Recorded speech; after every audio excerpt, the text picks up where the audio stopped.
അത് കുറച്ചൊക്കെ മോശാവില്ല, ഉഷാറാകും. അല്ലാഹു തആല ഖബൂൽ ചെയ്യുമാറാകട്ടെ. നല്ല നിയ്യത്തോടെ നല്ല ഭക്ഷണം കൊടുക്കുക. ഉസ്താദുമാർക്കല്ലേ ഭക്ഷണം കൊടുക്കുന്നത്. നിസ്കരിക്കുന്നവരും ഇമാമത്തിന് നേതൃത്വം കൊടുക്കുന്നവരും നമ്മളെ മക്കളെ പഠിപ്പിക്കുന്നവരും വലിയ ഖിദ്മത്തല്ലേ അവർ ചെയ്യുന്നത്. നല്ല നിയ്യത്തോടെ കൊടുക്കുക. അല്ലാഹു ഖബൂൽ ചെയ്യുമാറാകട്ടെ. ഭക്ഷണം ഇങ്ങനെ വർദ്ധിച്ചു. ഈ സമയത്ത് ഇപ്പൊ നബി സല്ലല്ലാഹു അലൈഹി വസല്ലം പോയിട്ട് ഇത് പറയാൻ ആഗ്രഹമുണ്ട്. പക്ഷെ രാത്രിയല്ലേ, തങ്ങൾ ഉറങ്ങിയിട്ടുണ്ടാവുമല്ലോ. ഇപ്പൊ പോകണ്ടെന്ന് വെച്ച് സുബഹിക്ക് പോകാൻ കരുതി. ആ വർദ്ധിച്ച ഭക്ഷണം അവിടെ വെച്ചു. സുബഹി നിസ്കാരം കഴിഞ്ഞ ഉടനെ തന്നെ സിദ്ദീഖ് റളിയല്ലാഹു അൻഹു തങ്ങൾ റൂമിലേക്ക് പോകുമ്പോ ഈ വിവരം പറഞ്ഞു. മദീന പള്ളിയിൽ നിന്ന് സബക്ക് കഴിഞ്ഞ് ദർസ് കഴിഞ്ഞ് റൂമിലേക്ക് കയറുമ്പോ പറഞ്ഞു, അല്ലാഹുവിന്റെ റസൂലേ, ഇന്നലെ എന്റെ വീട്ടിൽ വന്ന അതിഥികൾ അവര് ഭക്ഷണം കഴിക്കാൻ വേണ്ടി ഇരുന്നപ്പോ ഒരു പിടി ഭക്ഷണം എടുക്കുമ്പോഴേക്ക് പാത്രത്തിൽ ഭക്ഷണം ഇങ്ങനെ വർദ്ധിച്ചു വരികയാണ്. നബി സല്ലല്ലാഹു അലൈഹി വസല്ലം തങ്ങൾ പറഞ്ഞത് ബറക്കത്തുള്ള ഭക്ഷണമാണ്. വല്ലതും നിങ്ങളെ വീട്ടിൽ ബാക്കിയുണ്ടോ? ഉണ്ടെങ്കിൽ അല്പം കൊണ്ടുവരൂ.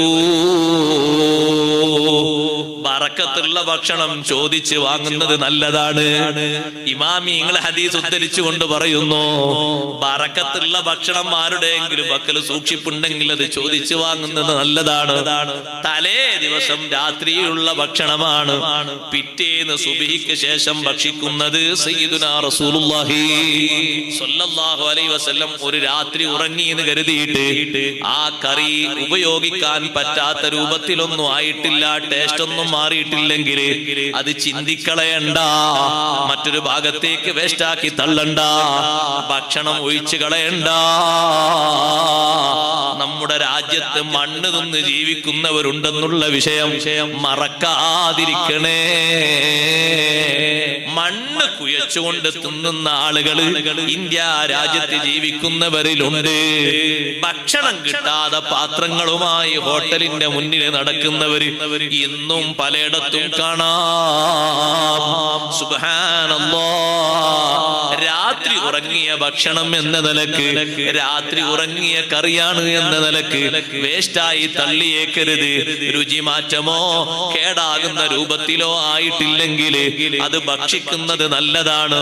ഇനി അതൊന്ന് പുതുക്കി ഡിസൈൻ ചെയ്യാൻ പറ്റുമെങ്കിൽ ഒന്ന് ചൂടുവെള്ളത്തിലൊന്ന് മുക്കിയിട്ട് നല്ല രൂപത്തിലാക്കാൻ പറ്റും. ഒന്നുകൂടി ചൂടുവെള്ളം ഒഴിച്ചിട്ട് ചില ചേരുവകളൊക്കെ ചേർത്താല് പഴയതിന്റെ അവസ്ഥ മാറിയിട്ട് പുതുമ വരുമെങ്കിൽ അങ്ങനെ തന്നെ ഉപയോഗിക്കലാണ് നല്ലത്. ആ വിഷയവും നമ്മൾ ശ്രദ്ധിക്കേണ്ടതാണ്. അഷ്റഫുൽ ഖൽഖ് സ്വല്ലല്ലാഹു അലൈഹി വസല്ലം തങ്ങൾ ഏത് ഭക്ഷണത്തോടും തങ്ങൾ കാണിച്ച സ്വഭാവം, ഒരൊറ്റ ഭക്ഷണത്തെയും തങ്ങൾ കുറ്റം പറഞ്ഞിട്ടില്ല. ജീവിതത്തിൽ ഒരു ഭക്ഷണത്തെ പോലും തങ്ങൾ കുറ്റം പറഞ്ഞിട്ടില്ല. ഇനിഷ്തഹാഹു അകലഹു, തങ്ങൾക്ക് വേണമെന്ന് തോന്നിയാൽ താല്പര്യമുണ്ടെങ്കിൽ തങ്ങൾ ഭക്ഷിക്കും. വഇല്ലാ തറകഹു, അല്ലേ തങ്ങൾ ഉപേക്ഷിക്കും. നമ്മൾ എന്ത് ചെയ്യും?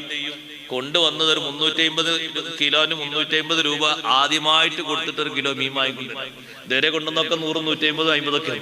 ഇപ്പൊ ഒരു 350 കുറച്ച് നല്ല മീൻ കണ്ടപ്പോ ഒരു കിലോ വാങ്ങി കൊണ്ടുവന്നു. ആ മത്സ്യം കൊണ്ടുവന്ന് നമ്മുടെ പ്രിയപ്പെട്ട പത്നി, ഭാര്യ, അല്ലെങ്കിൽ മകള്, അല്ലെങ്കിൽ സഹോദരി, അല്ലെങ്കിൽ ഉമ്മ, അവരുടെ സമയങ്ങളൊക്കെ ഉള്ള സമയമൊക്കെ അഡ്ജസ്റ്റ്മെന്റ് ചെയ്ത് അവര് ഉണ്ടാക്കിയെടുത്തതൊക്കെ പൊരിച്ച് റെഡിയാക്കി അതില് മുളകും മറ്റൊക്കെ റെഡിയായി കൊണ്ടുവന്നു മുന്നിൽ വെച്ചു. നല്ല വാസനയും നല്ല ടേസ്റ്റും നല്ല പൊരിയും ഒക്കെ റെഡി ആയിട്ടുണ്ട്. നമ്മളെന്ത് പറഞ്ഞു? ഇങ്ങനെ പൊരിച്ചത് ഇതിനാപ്പത് കൊണ്ടുവന്നത് ഇങ്ങനൊക്കെ പൊരിക്കാനാണ് നാം മത്തി വാങ്ങിയാൽ മതി. എത്ര വിലക്കാതെ വാങ്ങിയത്. സുബ്ഹാനല്ലാഹ്. ഇതിങ്ങനെ ഓരോന്നിങ്ങനെ തുടങ്ങുമ്പോ അടുക്കളയെന്ന് ഭാര്യ വിചാരിച്ചു, ഓ സമാധാനായി, ഇനിയിപ്പൊ രാത്രി പൊരിക്കണ്ടല്ലോ, അത് ഒന്നുകൂടി ഒന്ന് റീകണ്ടീഷൻ ചെയ്ത് കൊടുത്താൽ മതിയല്ലോ. പ്ലേറ്റ് എടുക്കാമെന്ന് നോക്കുമ്പോ മുള്ളു മാത്രം. പറയാനുള്ളത് മൊത്തം പറഞ്ഞു, തിന്നാനുള്ളത് മൊത്തം തിന്നു. അതെന്ത് സ്വഭാവം, അതെന്ത് ശൈലിയ സഹോദരങ്ങളെ. ഭാര്യ വന്നു നോക്കുമ്പോ ഒരൊറ്റ മീൻ്റെ തല പോലും ഇല്ല. തല അടക്കം മൂപ്പര് കടിച്ചു തുപ്പിയിട്ടുണ്ട്. അല്ല നിങ്ങളല്ലേ അത്. പിന്നെ ഞാനങ്ങനെ തിന്നപ്പോ അങ്ങനെ പിന്നെന്തിനാ പറഞ്ഞേ? പിന്നെന്തിനാ എത്രത്തോളം പറഞ്ഞത്? പറയരുത്. ഒരു ഭക്ഷണത്തെയും കുറ്റം പറയരുത്. ഭക്ഷണം ഇല്ലാത്തവരെ ഓർത്താല് നമുക്കങ്ങനെ കുറ്റം പറയാൻ തോന്നും. ഭക്ഷണം നേർക്ക് കിട്ടാത്ത ആളുകൾ അങ്ങനത്തെ ആൾക്കാർ നിങ്ങൾക്ക് ഓർമ്മല്ലേ? ഡൽഹിയുടെ പരിസരത്ത് ജീവിക്കുന്ന റോഹിംഗ്യൻ മുസ്ലിങ്ങൾ നമ്മുടെ സഹോദരങ്ങളാണ് അവര്. പലർക്കും ഭക്ഷണമല്ല. 2 ദിവസം കൂടുമ്പോ ഒരു ഭക്ഷണം കിട്ടിയെങ്കിലായി ചിലർക്കൊക്കെ. ഒരു ദിവസത്തിൽ ഒരു നേരത്തെ ഭക്ഷണം മാത്രം കഴിക്കുന്നവര് മനുഷ്യരല്ലേ സഹോദരങ്ങളെ, മുസ്ലിങ്ങളല്ലേ അവര്. അവരെ ഓർക്കണം നമ്മൾ. ഒരു ഭക്ഷണത്തെയും കുറ്റം പറയരുത്. ഒരിക്കലും ഒരു ഭക്ഷണത്തെയും തങ്ങൾ കുറ്റം പറഞ്ഞിട്ടില്ല. സുബ്ഹാനല്ലാഹ്.